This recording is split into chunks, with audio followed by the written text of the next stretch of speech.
Esto y otras cosas de las que vamos a hablar hoy aquí en este programa, porque hay mucho material. Pero evidentemente la noticia del día que conocíamos a primera hora de la tarde es la renuncia de Fernando Paz a seguir en la carrera electoral después de la enorme campaña desatada contra él. Fernando Paz, muy buenas noches. Muy buenas noches, José Javier. Bueno, creo que para apreciar la entidad de la campaña desatada contra Fernando Paz, lo mejor es recordar algunas de las cosas que hemos visto en estos días y que, en fin, es evidentemente un linchamiento, una caza al hombre. Creo que podemos verlas, compañeros, en el video wall, ¿verdad?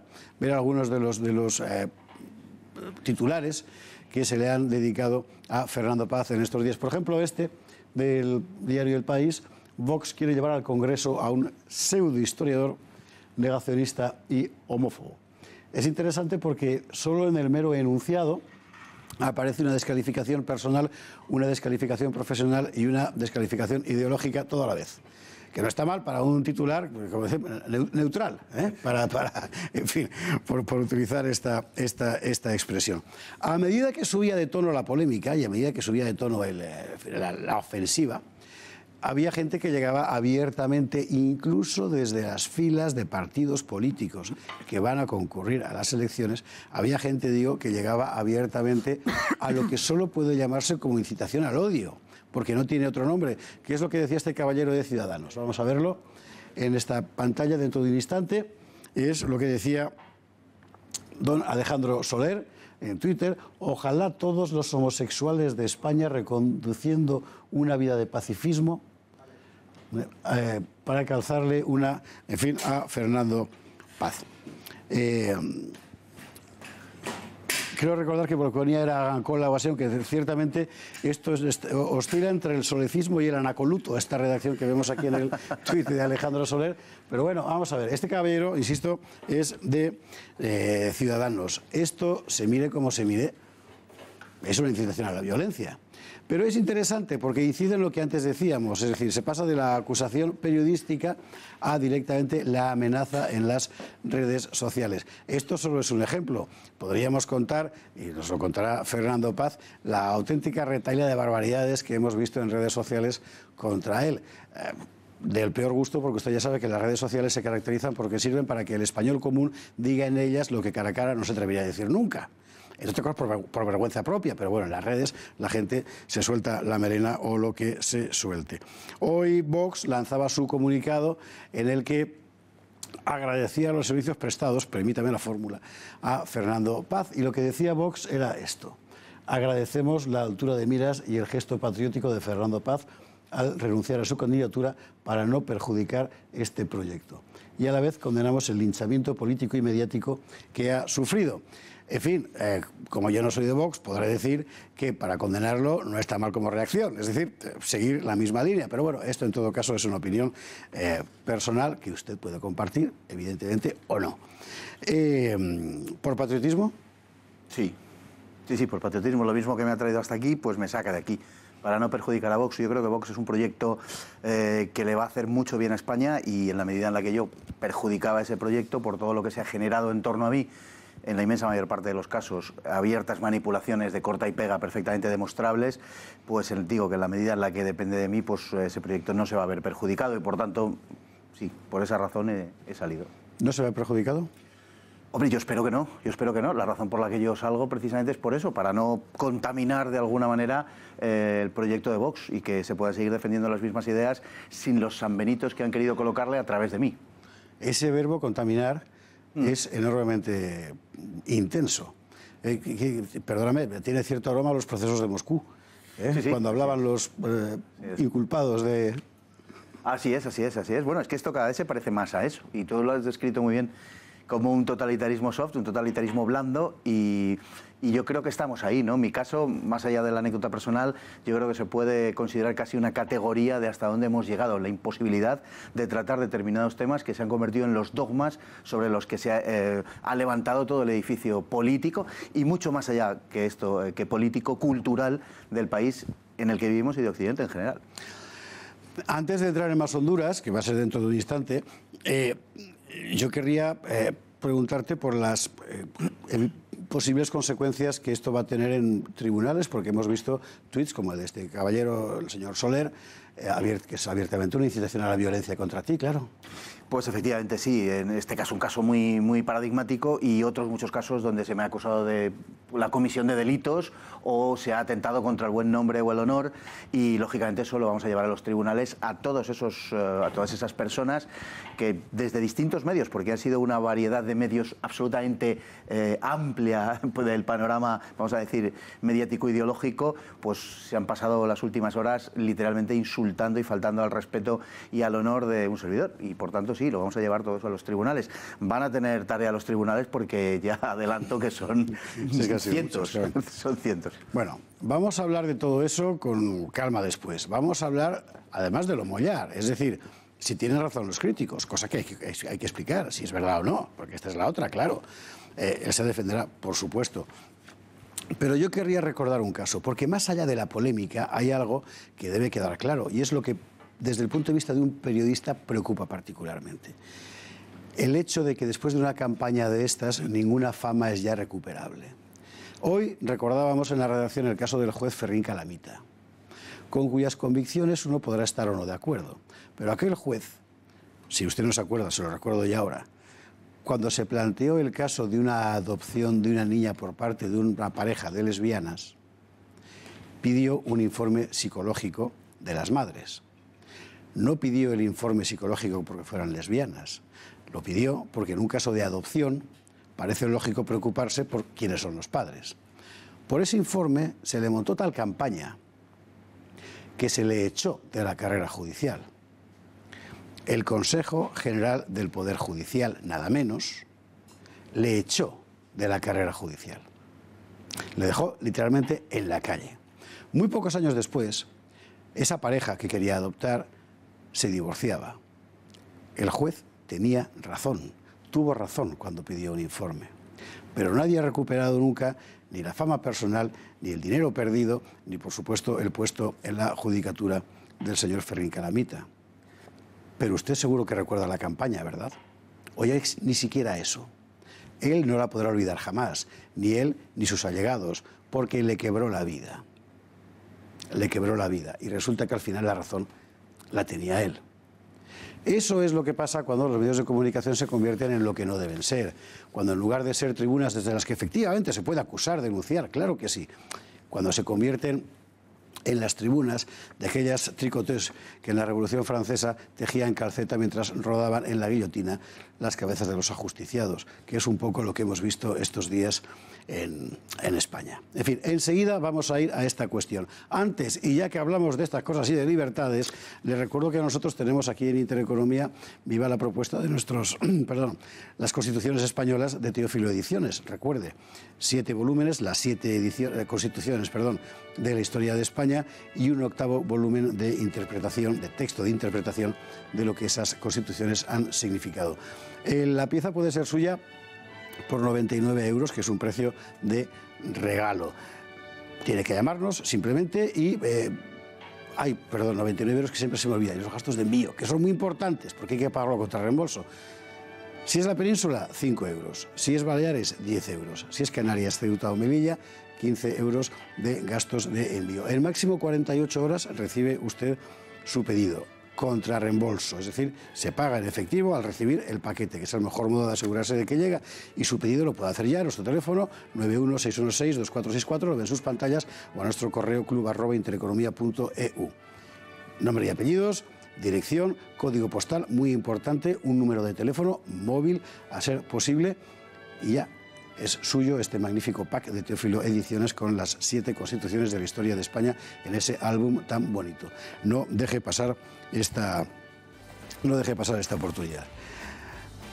Pausa y enseguida volvemos con Fernando Paz. Fernando Paz, muy buenas noches. Muy buenas noches, Jorge. ¿Estado de ánimo? Bien. Bien. Eso no puede ser verdad. Es verdad. O sea, llevas 3 días que todo el mundo te ha sacudido. Efectivamente, pero también hay que decir que una gran cantidad de personas me han mostrado su adhesión y he recibido una gran cantidad de afecto, de verdad. Y eso me compensa, tengo que decirlo. Una gran cantidad de personas singulares frente a una pequeña cantidad, pero muy contundente, de medios de comunicación. Así es. una pequeña cantidad de medios de comunicación, que en definitiva son los que se reparten el gran pastel en España, y una gran cantidad, por otro lado, de personas a título individual, bueno, que yo verdaderamente no sabía que tenía incluso tantos amigos en el teléfono, porque me empezó a aparecer gente que realmente casi no sabía ni quién era, de verdad. Así que, bueno, tengo que decirlo, no me voy, digamos, de alguna manera abrumado ni nada parecido, sino simplemente me voy para no dañar el proyecto de Vox. Esa es la realidad. Si dijera otra cosa, mentiría. ¿La decisión parte de ti o parte de Vox? La decisión parte de mí. Esa es la realidad. Lo digo porque el diario El Mundo, que yo ya he visto y probablemente otros, no lo sé, hoy ha titulado mendazmente que Vox me fulmina, lo cual no es en absoluto cierto. Yo no sé de verdad de dónde sacan las noticias. No es así en absoluto. Esta mañana yo tomo la decisión de que estoy perjudicando a Vox por razón de toda la campaña que se ha generado alrededor de mí, y tomo esa decisión y se la comunico a Santiago Abascal y a Iván Espinosa de los Monteros, y decido que lo dejo por esa razón, no por ninguna otra. Ha sido esta mañana y ha sido a iniciativa mía, lo tengo que decir y subrayar. Tengo que preguntar necesariamente si en este sentido la reacción de Vox a esta llamada tuya ha sido de alivio o de consternación. Bueno, la verdad es que Vox, en fin, por boca de su presidente, ayer mismo a estas horas me estaba llamando desde Bruselas para darme ánimos y para decir que me mantuviese. O sea que su reacción ha sido de apoyo. Lo que pasa es que llega un momento en que, bueno, pues las cosas se salen de madre y uno tiene que tomar una determinación, ¿no? Y la he tomado por eso, pero no han salido de ellos, eso tengo que decirlo porque es la verdad.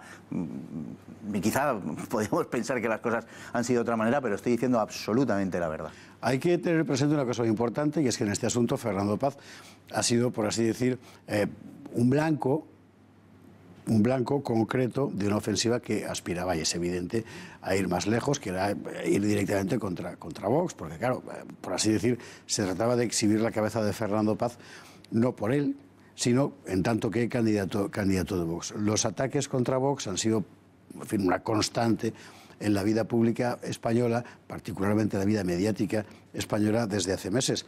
Recordemos, por ejemplo, durante la campaña de las andaluzas, cuando el argumento fundamental de la izquierda era que Vox defendía a los maltratadores, ¿no? Bueno, en la redacción hemos hecho un pequeño repaso de algunos de estos ataques contra Vox. Vamos a verlo. Si echamos la vista atrás, vemos que han sido muchas las informaciones aparecidas sobre Vox. Desde hace unos meses hemos leído infinidad de titulares. Eso sí, todos ellos con un denominador común: deslegitimar a Vox para extender el discurso del miedo. Esto es lo que hacía el diario.es, que habla de formación de ultraderecha con tintes extremistas. Por otro lado, Público, que felicita que al menos el PP haya podido limpiar parte del programa de Vox.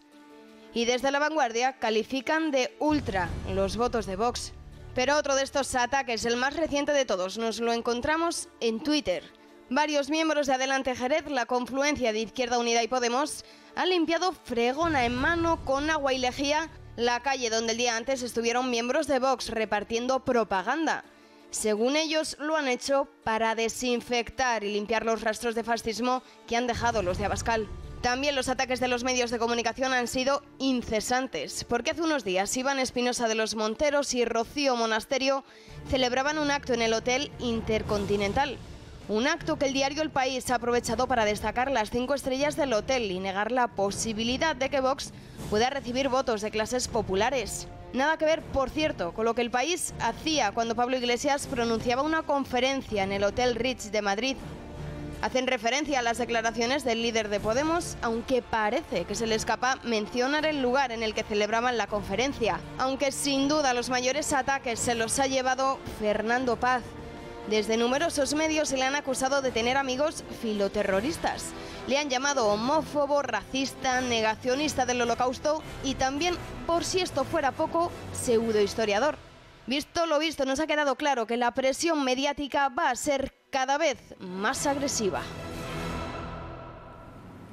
Seguramente lo va a ser. En fin, anoche mismo aquí en El Gato glosábamos la sorprendente pluralidad de las listas de Vox, donde bueno, había una serie de intelectuales de derechas de todas las familias, que es la primera vez que pasaba en unas listas electorales. Fernando Paz, Curro Contreras, José María Marco, Iván Vélez, gente muy variada del entorno de, por así decir, el pensamiento nacional, es decir, que defiende la unidad de España y que España es algo positivo, pero cada cual de sus distintas orientaciones. Evidentemente, el hecho de que de esta de este cuarteto quede amputado Fernando Paz, rompe un poco esa pluralidad. Bueno, rompe la pluralidad, puede ser. Lo que pasa es que en realidad habría que ver a quién le interesa la pluralidad, ¿no? Este es un régimen, un sistema que habla de pluralidad, pero en realidad el pensamiento único cada vez se impone con una fuerza mayor e impide la expresión de todo lo que sea disentir, ¿no? de ese pensamiento. Yo creo que el proyecto, como decía, es bueno, e incluso las adquisiciones desde el punto de vista intelectual creo que son buenas. Creo que la última de Iván Vélez es espléndida y José María Marco también es un personaje de primera fila. Por tanto, son dignísimos de tener en cuenta. Creo además que es la formación que lleva en sus filas pues gente en ese sentido de, en mi opinión, perdón, pero es así, de mayor calidad y vale francamente la pena. Que yo salga, pues bueno, no creo que pase tampoco del nivel de la anécdota.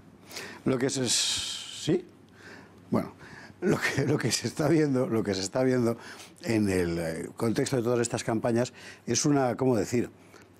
La palabra sería degradación, pero usted prefiere decir disminución del discurso político para envolverlo ya bajo el nivel de la caricatura. Da la impresión de que con Vox de lo que se ha tratado es de, como por otra parte se hizo con Trump en su momento, de construir un monstruo, ¿no? Es decir, coger una serie de etiquetas e ir adosándolo sobre el muñeco hasta conseguir hacerlo algo realmente odioso. Así es, y no hay más que ver la actitud de los medios, incluso físicamente, ¿no? Los presentadores, normalmente de las distintas cadenas generalistas, digamos, cuando entrevistan a gente de Vox o cuando gente de Vox forma parte del elenco de opinadores, el trato que tienen hacia ellos. Esta misma mañana, si me permites la referencia, por no hacer una autobiográfica, a Rocío Monasterio se le ha entrevistado en la 1 de Televisión Española con notable agresividad por parte del presentador, ¿no? Y esta es la constante. Es evidente que los medios han tratado de construir efectivamente un monstruo, como ha pasado con otras fuerzas políticas europeas y muy destacadamente como ha sucedido en el caso de Donald Trump. Lo que pasa es que yo creo que los medios están perdiendo credibilidad a chorros, de verdad. Creo que es así.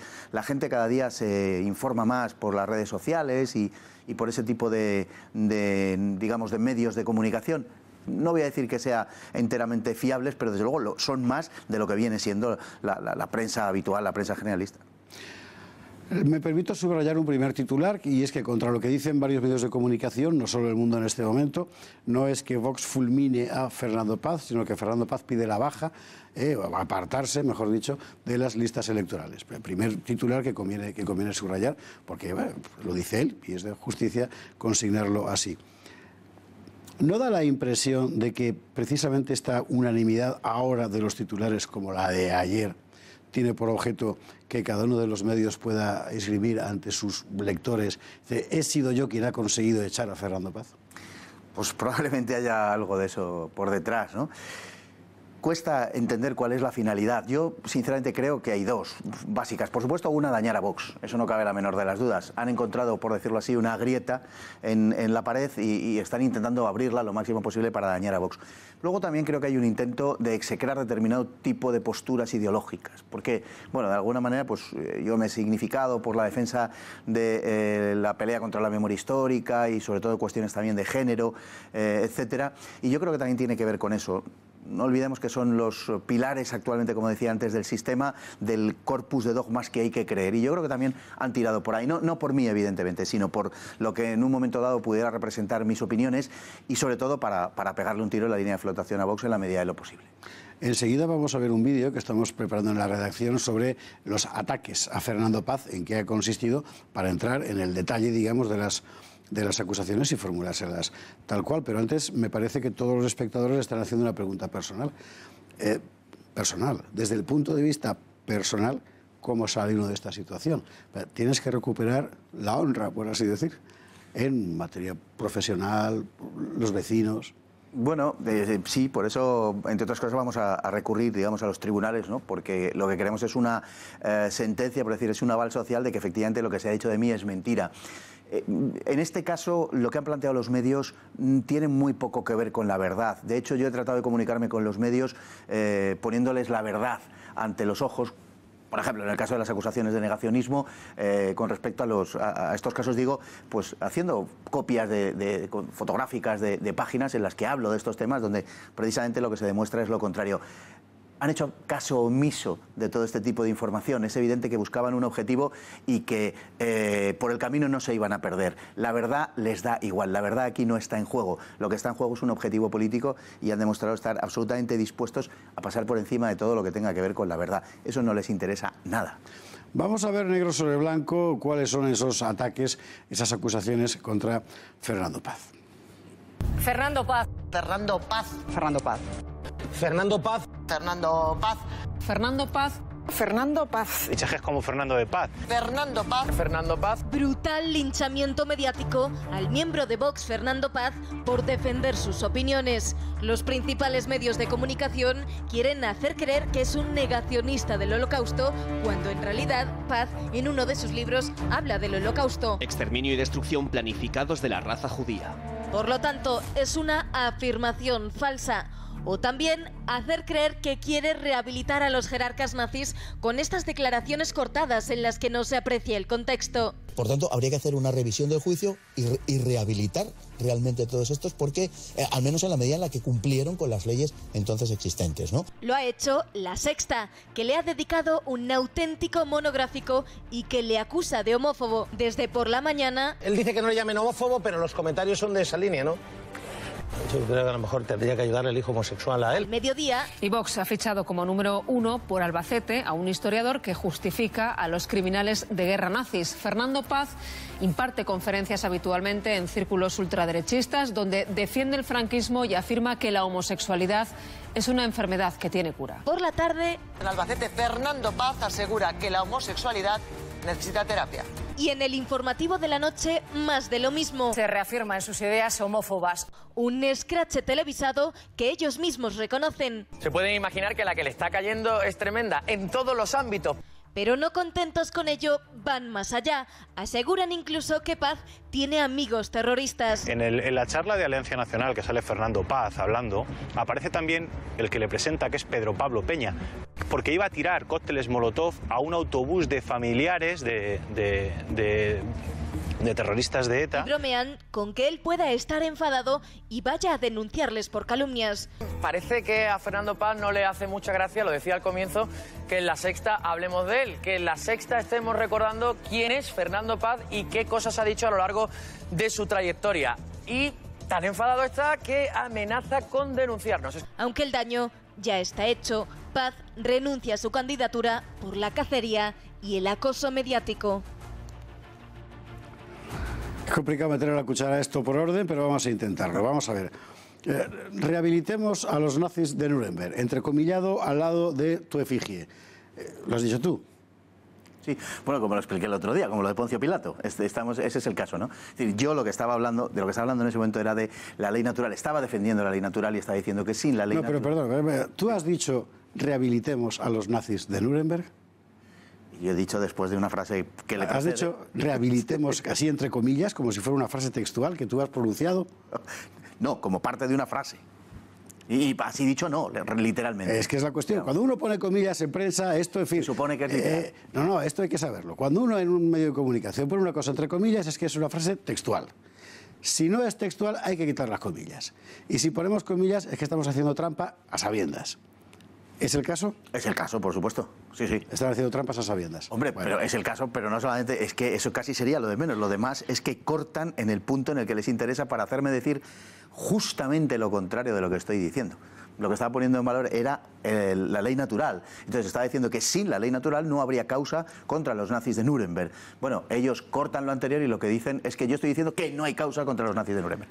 ¿Es, por cierto, esa ausencia de ley natural lo que hizo que no hubiera causa contra los crímenes de la Stasi, de la Securitate Rumana o del KGB?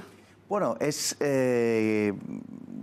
puede de hecho, ser... no hubo ni juicio, quiero decir. Claro, no, es que no hubo un Nuremberg contra el comunismo. Eso es uno de los problemas realmente que ha habido, porque se han, por decir así, reciclado y gozan de una legitimidad que en su momento se les negó a los derrotados de 1945. Eso es un hecho, ¿no? Cuando representan un totalitarismo más amenazante, porque es un no por ninguna razón específica, sino porque es un totalitarismo real. El único totalitarismo de verdad que ha habido en la historia ha sido el marxista. El totalitarismo del otro signo maligno, el totalitarismo nazi o fascista lo ha sido, pero más, digamos, por vocación que por su conformación final. Es decir, ha sido mucho más totalitario, ha escapado mucho menos al control del aparato del Estado, la sociedad, en el caso de los países del Este, de lo que sucedió en Italia, por ejemplo. Esto ya sé que enseguida va a levantar. Antes de volver a escribir un tuit sobre este asunto, por favor, lean a Hannah Arendt sobre la cuestión del totalitarismo.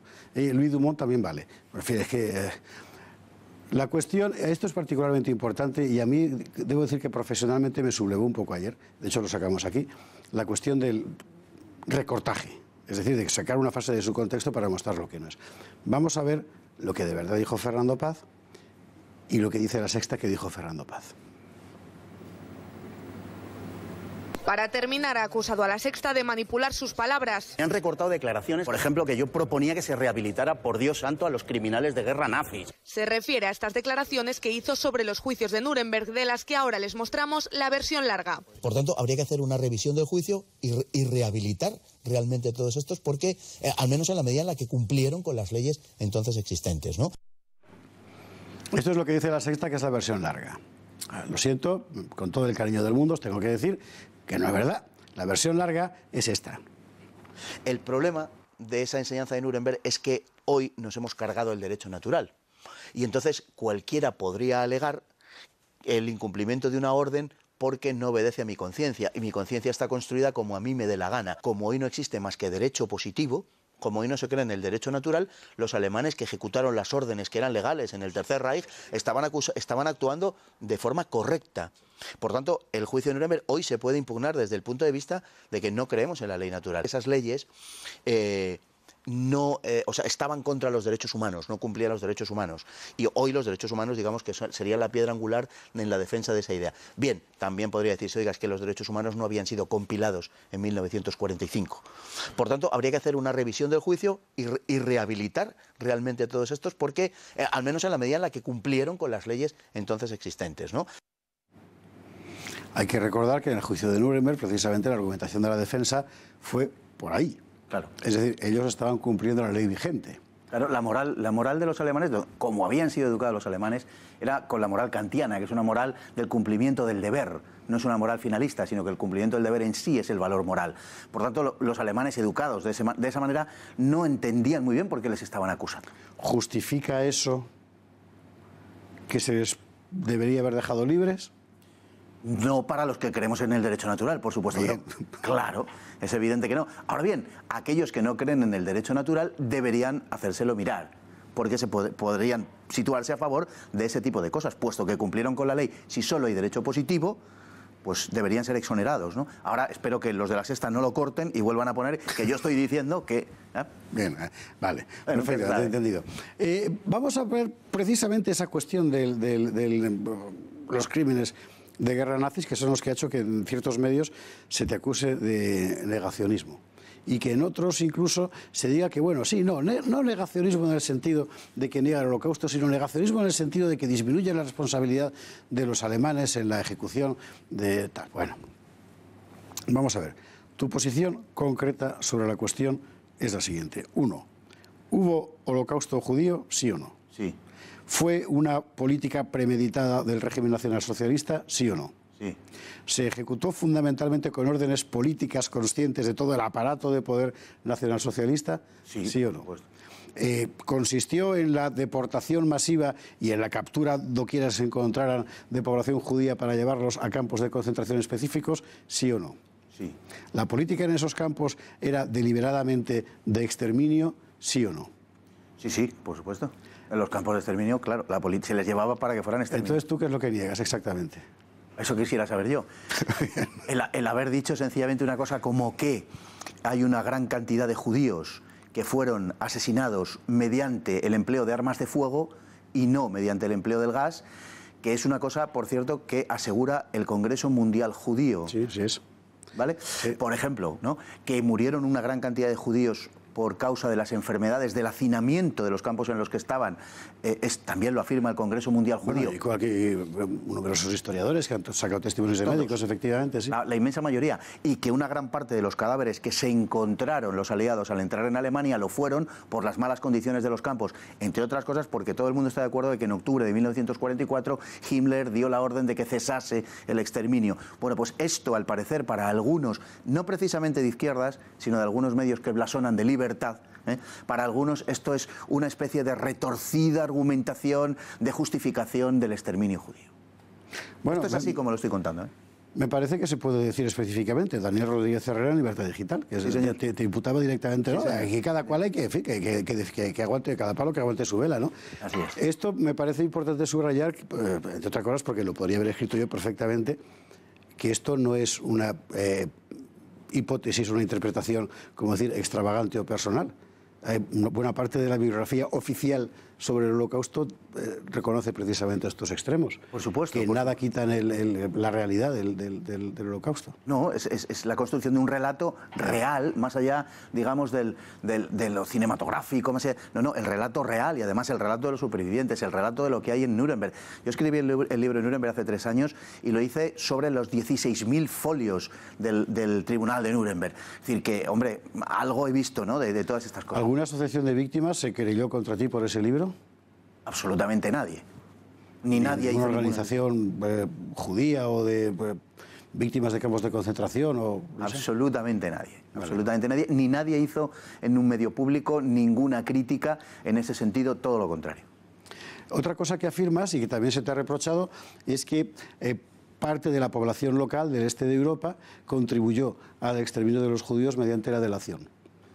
Claro, e incluso mediante el asesinato directo. Una de las cosas que cuento, que se han querido tergiversar también, tipo La Sexta, es que cuando los alemanes irrumpen en el este, en la Operación Barbarroja en junio del 41, el ejército alemán avanza con enorme rapidez y en principio son las poblaciones locales fuertemente antisemitas en Europa del Este las que se encargan de asesinar a los judíos, a veces de formas absolutamente terribles, como era concentrarlos en las plazas de las localidades y matarlos literalmente a palos.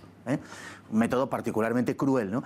Y que el ejército alemán seguía hacia adelante. Eso dio lugar a que en la retaguardia luego fuese ocupada por los Einsatzgruppen, por los grupos de acción de las SS, que esos sí fueron los que asesinaron mediante armas de fuego en el primer año 1941 entre 900.000 y 1 millón de judíos en la retaguardia del ejército alemán. Bueno, esto es lo que cuento, y lo que he dicho es que las primeras reacciones antisemitas vinieron mucho más que de la Wehrmacht, de la propia población local. Bueno, pues esto al parecer, que precedieron a lo que luego sucedió, pero esto al parecer es también una especie de retorcida invención para justificar no sé qué. De verdad que hay veces que hay que pensar en la salud mental del que hace estas críticas, porque es inconcebible. Hace poco el gobierno polaco, si no recuerdo mal, prohibía que en Polonia se publicaran libros, no sé si era exactamente una prohibición o era otro tipo de prevención, en los que se subrayara el papel de la población local polaca en el Holocausto, en la persecución de los judíos. Así es porque, de hecho, todo lo que ha tenido que ver con el exterminio judío en el este ha sido siempre bastante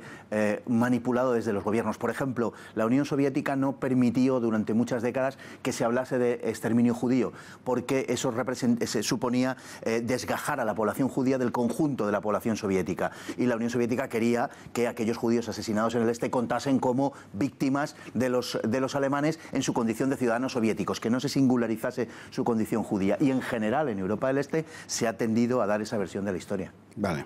Bueno, yo creo que el asunto del negacionismo debería quedar aclarado de lo que se trata. Y aquí me permito subrayar ¿cómo decir?, decepcionante, que es que a efectos del debate público se construya una verdad sobre la base de una sola palabra, que es la etiqueta negacionismo, ¿verdad? Y cualquier matiz, no matiz sobre el hecho, sino sobre lo que existe en el trabajo del historiador, precisamente, que es en el examen de los puntos de detalle, valga el término, quede proscrita, ¿no? Bueno, creo que este asunto está aclarado. Vayamos ahora a la otra cuestión, la de la homofobia. Porque eres un homófobo, o como decía esta mañana en Twitter un señor contra ti, un homófobo con G. Sí, hay mucha gente que dice. Sí, ¿no? Bueno, homófobo. Vamos a ver. La posición exactamente de Fernando Paz sobre la homosexualidad es, te hago la pregunta, ¿lo ves como una tara? Vamos a ver, yo distingo entre la homosexualidad como una actividad, digamos, como hecho, y la persona homosexual. decir, son cosas diferentes, ¿no? Yo no tengo absolutamente nada contra las personas porque la dignidad está por encima. ¿Distingues también entre la heterosexualidad como práctica y la persona? Es que, vamos a ver, es que esa distinción es falsa. Es que yo no divido a los seres humanos en función de sus inclinaciones sexuales. Es que a mí me da exactamente igual lo que sea una persona. Es una cuestión suya. Es que lo que no acepto es el principio que nos han impuesto de dividirnos por tendencias y orientaciones sexuales. ¿Tiene un homosexual más derechos o menos derechos que un heterosexual? Los mismos. Tiene los mismos porque su condición es la condición de persona y de ciudadano en términos políticos. Por tanto, no tiene que tener menos derechos que nadie, tampoco más. Tampoco alegar su condición homosexual para ser beneficiario de no sé qué tipo de discriminación positiva. No, los mismos derechos. Lo que él haga en su intimidad me trae sin cuidado. Pero es que aquí estamos aceptando un principio que es profundamente totalitario y es que lo privado también es político, que es un principio del feminismo de Kate Millett, que como digo es la formulación más acabada del totalitarismo. Y yo no acepto ese principio. Yo creo que lo privado no es político, creo que lo privado es privado y que lo político es algo que se encuentra en el marco ciudadano, si hablamos en términos políticos, en el marco ciudadano y que nos hace a todos iguales. Recuerdo bien ese argumento porque era una de las columnas vertebrales de la polémica que tuvimos tú y yo precisamente aquí en este plato hace tiempo cuando estábamos todos más jóvenes y más gorditos.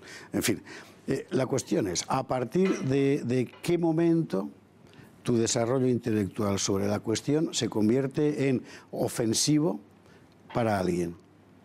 Bueno, porque se parte de una base.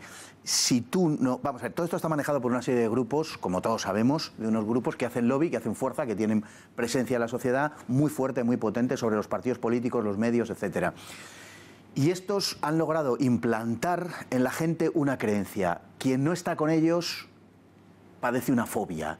Y el hecho de que a alguien no le guste algo no significa que sienta fobia o aversión hacia eso. A mí hay un montón de cosas en la vida que no me gustan, pero que no las odio ni las temo, ni tengo aversión hacia ellas. Bueno, nos tratan de meter en el juego de que si no eres, por decirlo así, homófilo, es decir, si no te gusta, si no te entusiasmas con la homosexualidad, eres necesariamente un homófobo. Este es el juego, y este es el juego en el que, lógicamente, yo no entro.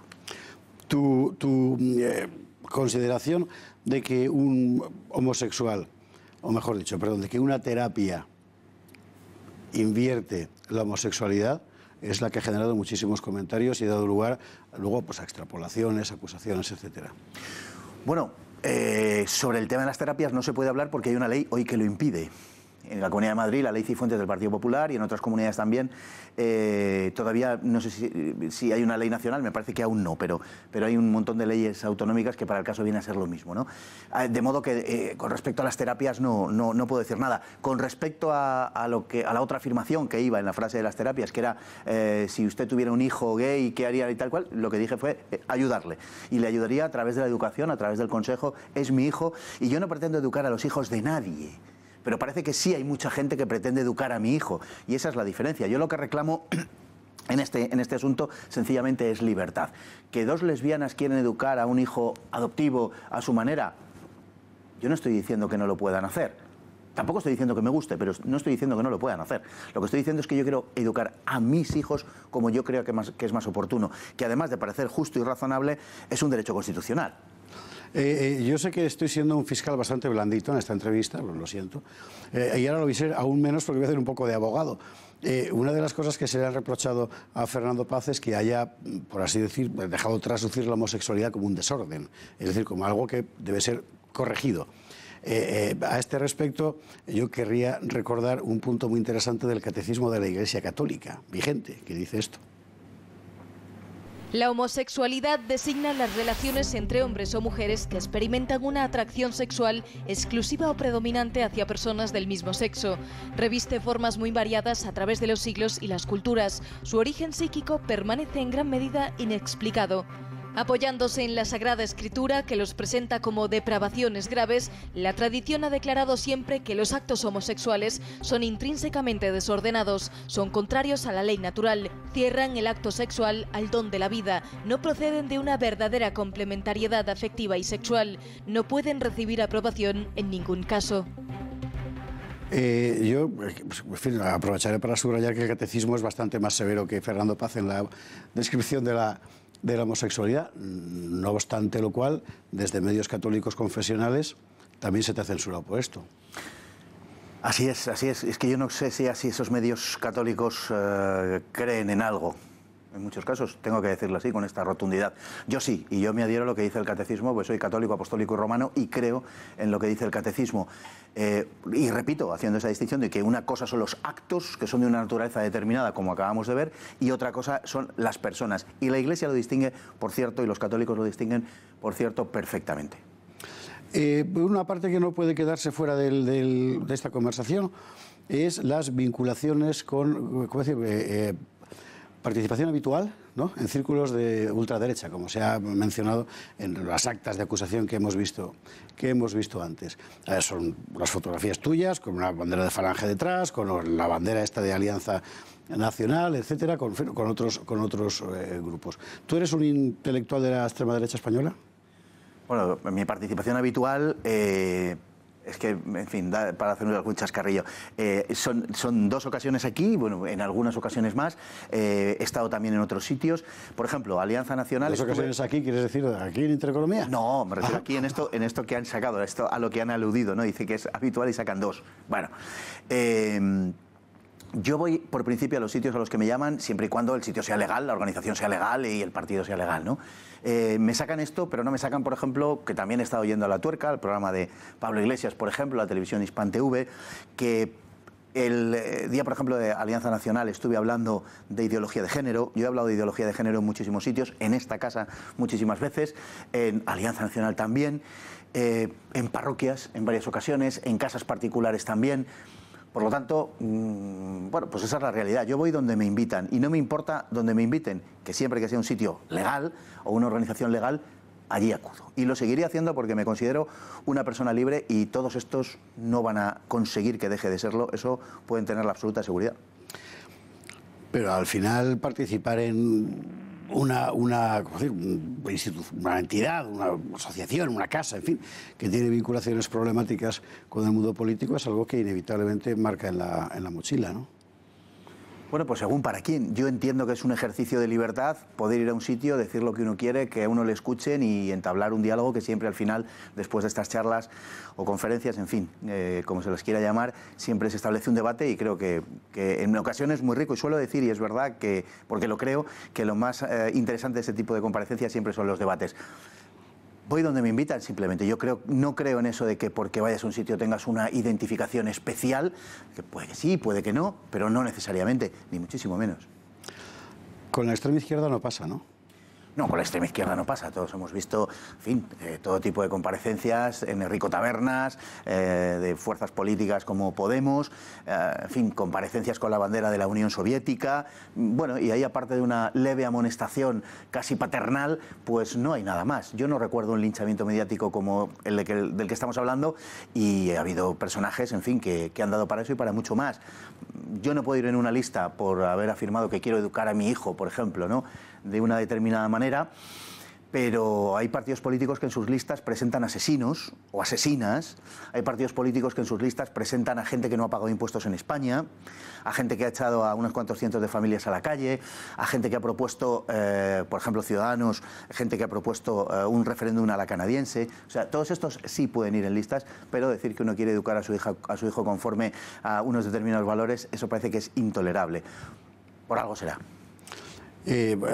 Planteado así el asunto, inevitablemente la pregunta es ¿por qué Vox no te ha insistido para que te quedes?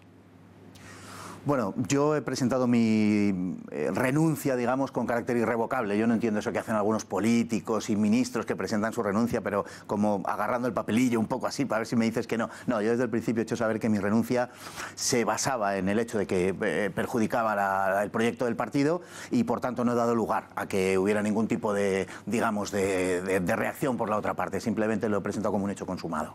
Querría unos pocos minutos apurar todavía la conversación con Fernando Paz, que me dijeron que mañana tendrá que trabajar a pesar de todo, si no se encuentra un escrache en el puesto de trabajo. A propósito del efecto desencadenante, incluso más allá del caso Fernando Paz, del que me parece que ya hemos hablado aquí suficientemente. Porque la cuestión es que esto que le ha pasado a Fernando le puede pasar a cualquier otro. De hecho, le ha pasado ya a cualesquiera otros antes. En realidad son dos conceptos los que se han señalado como líneas rojas infranqueables. No solo infranqueables, sino que quien se acerque merece ser linchado. Así es. el fenómeno es profundamente irracional. Sí, lo es. Profundamente irracional.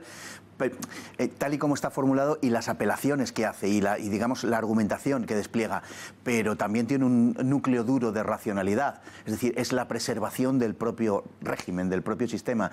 Es que si uno cuestiona los pilares sobre los que se asienta es cuando verdaderamente vienen los palos.